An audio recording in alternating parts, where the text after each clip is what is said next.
camilla, en la sala de emergencia, totalmente paralizado. Ya el lado izquierdo empezaba ya a moverse un poquito, pero el lado derecho estaba totalmente paralizado. Le levanté la mano así, se caía la mano, la pierna no funcionaba, apenas podía hablar. Y cuando le pregunté y le dije, Martín, ¿qué pasó? Me dijo, me pasé toda la noche peleando en el espíritu. Y me empezó a contar lo que estaba viendo y lo que estaba escuchando. Y me empezó a contar, y por ahí llegaron los profesores, porque era un hospital de universidad, y ahí llegan médicos y profesores, y llegan los estudiantes y traen los aparatos más sofisticados. Empezaron a hacerle esto y lo otro, y la cabeza y el cerebro y el corazón y todo el cuerpo, y los entraban y los sacaban. Le hicieron todos los exámenes habidos y por haber, y le dije, mira, si esto fue un ataque espiritual, si esto es algo espiritual, no te van a encontrar nada. ¿Y saben qué? No le encontraron. Le buscaron sangre, le buscaron derrame, le buscaron esto, le buscaron otro. Nada. La depresión absolutamente normal. Pero estaba paralizado. Cuando me empezó a decir que él se pasó toda la noche orando y reprendiendo, y entraba un espíritu y le decía esto y le mostraba qué estrategia estaban usando, y él los reprendía y lo echaba fuera. Pero el último que entró a las 5 de la mañana se llamaba el espíritu sordo y mudo. Y le empezó a decir, vos no estás vivo, estás muerto. Y tu familia, todos están muertos. Te moriste hace 5 años atrás. Y la iglesia no existe. Y David, el pastor, ese tampoco existe. Esto es una imaginación. Y cuando le hablaba, le pintaba una realidad que era real. La creía, como que la creía.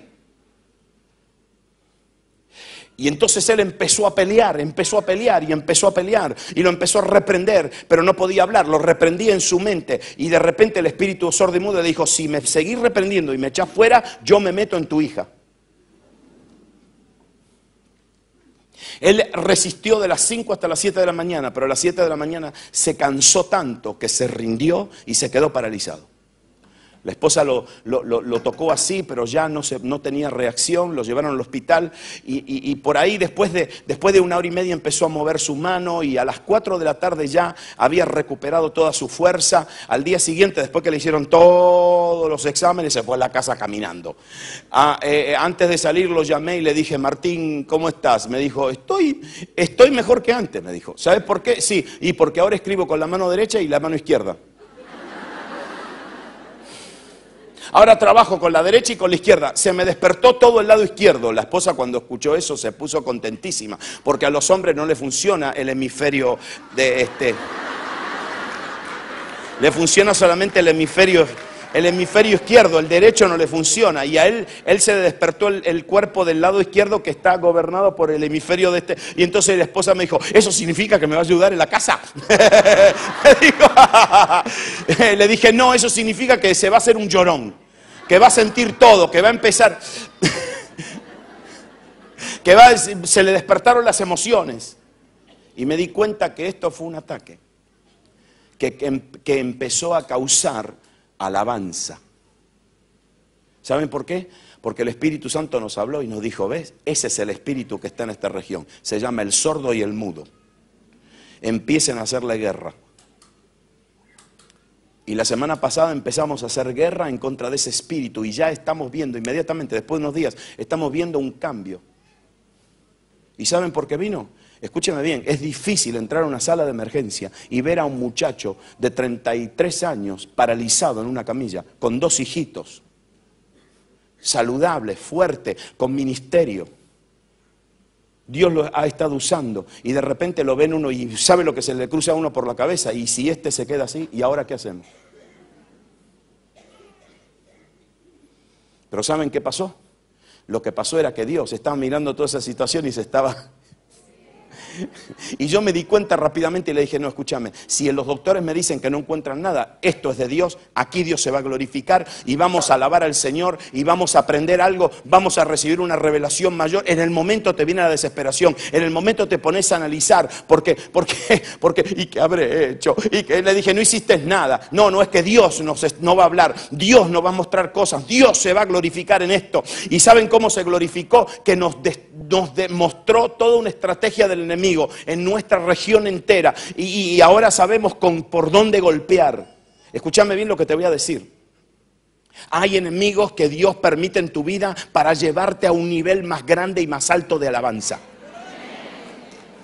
Hay personas que te alaban al Señor y se quedan así. Oh, lo que necesitas es una linda crisis. Y esa crisis te vas a quejar, pero vas a ver cómo Dios te va a sacar y ahí vas a entrar en un nivel poderoso. Ahí vas a decir, Dios verdaderamente fiel.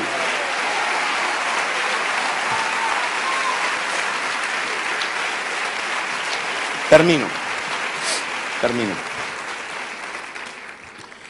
¿Quién me llevará a la ciudad fortificada? ¿Quién me llevará hasta Edom? ¿No serás tú, oh Dios? Te voy a decir quiénes son esos tres enemigos. ¿Querés saber quiénes son? Moab, Edom y Filisteos. Esos enemigos, yo no quería encontrarle una aplicación para nosotros, para nuestras vidas. Y me di cuenta que esos tres enemigos son naciones que Israel tendría que haber tratado con ellos severamente en la primera ocasión, pero no trataron con ellos directamente. Los dejaron ahí. Y tarde o temprano, algo que se deja sin resolver. ¿Saben quiénes son estos tres enemigos? Son situaciones que no se han resuelto y que te vienen a visitar. Y Dios te dice, ¿sabes qué? Esas situaciones las estoy usando. ¿Por qué? Porque si no resolves eso, no te puedo dar toda la herencia. Resolvelo. ¿Tenés que pedir perdón? Perdoná. ¿Tenés que humillarte? Humillate. Tenés que caminar un largo trecho. Andá, camina, esforzate. Resolvé esa situación. ¿Por qué? Porque mirá, aquí te tengo la herencia esperando. No me hagas esperar más. Yo estoy en el santuario alegrándome, pero estoy permitiendo eso para limpiarte. Estoy permitiendo eso. Y eso, tenés que entender que eso, yo ya le eché el zapato a tu enemigo. Ese enemigo está obrando porque yo lo estoy controlando.